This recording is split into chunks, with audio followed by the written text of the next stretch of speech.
Hi, welcome back to EmoneyUS, Bitcoins and Blockchains. Found a new program here to put the presentation together. So I'm going to try a little example here of a two-part description on what I call apples and guns. Hope you like the style and hope you enjoy the information. Here's part one. Part one, apples. I came across a description of Bitcoins and blockchains recently that I thought was pretty good. Silly, but good. It was described as an explanation a 5-year-old and a teacher might appreciate. For family reasons, I'm going with this. An apple a day, one might say. I like the basic concept, so I'm going to twist it a little bit, but let's see if you can follow along. I know it might seem a little weird, but the reason I'm doing it this way is part one can be a little more descriptive about what Bitcoins and blockchains are, the money and the economy. And then when we get to part two, into the digital future, what's happening with the same system toward guns, well, that's kind of showing how we can make the general feel of the future safer and smarter.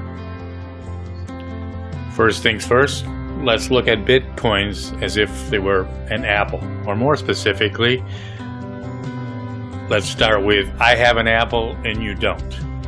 You've done something nice, we're sitting on a teeter-totter having fun. When we're done, I get off and I go over and I give you my apple.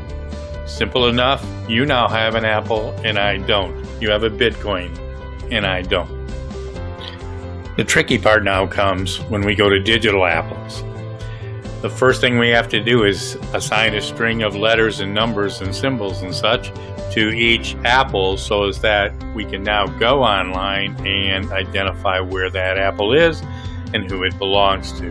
That's an address, easy as pie. We give you a key for it and now you can unlock it and do what you want to do or spend your Apple Bitcoins.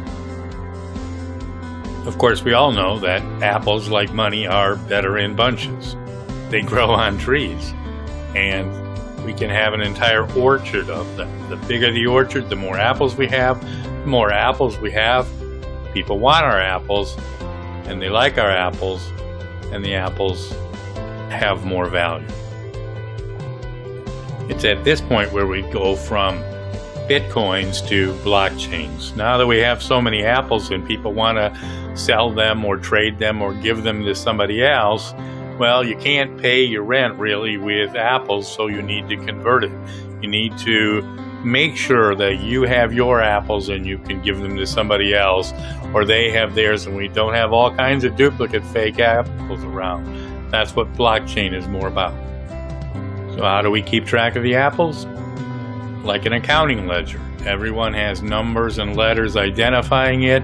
They go into a ledger where a record can be kept of who owns the apple, what they do with the apple, and when they sell it to somebody else, we all know now who has that apple and whether and when it can be spent again.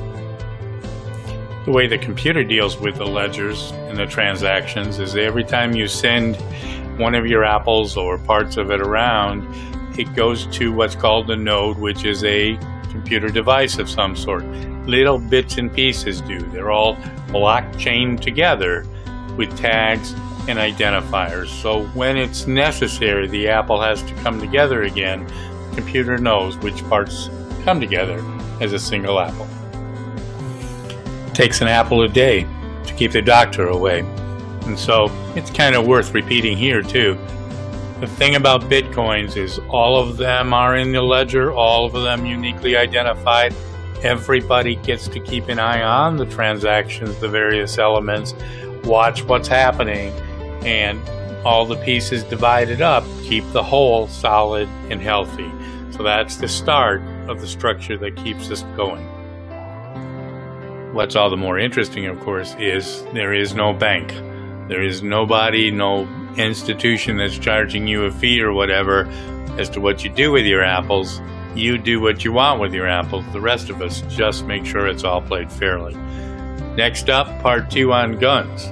Let's see what this system means for making things all the better.